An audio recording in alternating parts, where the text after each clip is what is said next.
Your unmarried season can be either your passport or your prison. Yeah. Your passport for you to travel, for you to advance the kingdom. I'm not saying that you can't do that and be married. Oh, absolutely. But there is a freedom. There is a freedom where you could do certain things. Now when we get booked, or I get booked to speak, I got to consider my wife, who's going to watch the babies, who's going to do this. But when you're unmarried, you could just go. And so there's some benefits that you have in that unmarried state. This is your passport. Travel all over the world. When it's your prison, please catch this. When the unmarried season is seen as a prison, this means anybody that takes interest in you, you will view them as a person that could bail you out. Man. Please get me out of this prison. That's so true. Please free me from this prison of not having somebody that I can call a spouse. Wow. And so when you have this outlook, you're prone to settle because anybody that comes your way is a way for you to get out of this prison, even if they're a counterfeit. Why? Because you just want to be out. You don't want to just be out. Please listen.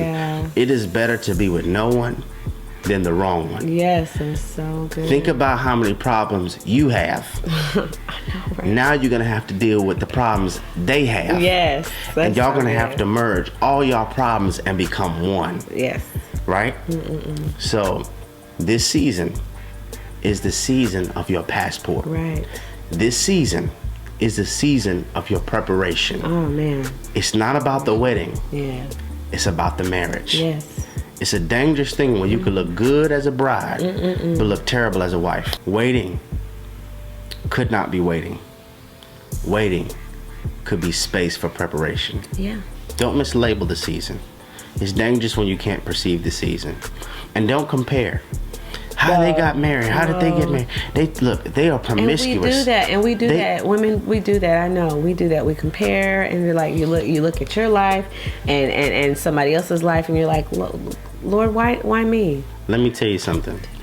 Comparison makes you where you have the inability to be able to perceive the season. Please listen what I just said. Comparison makes it where you have the inability to be able to perceive the season. It's like a woman who's 2 months pregnant comparing her pregnancy to a woman who's 9 months pregnant. Yeah. And so what you'll end up doing, since you can't perceive the season, is trying to give birth in your 2nd month because the woman in her 9th month is in labor. And you could risk having a premature choice. Don't compare.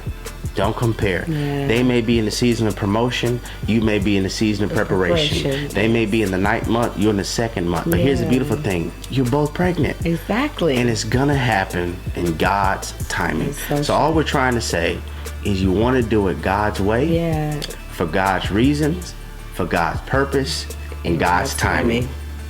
That's the only other way. Doing it your way, doing it my way, will always make sure that pain is imminent. So true. We want it God's way, for God's reason, and God's timing.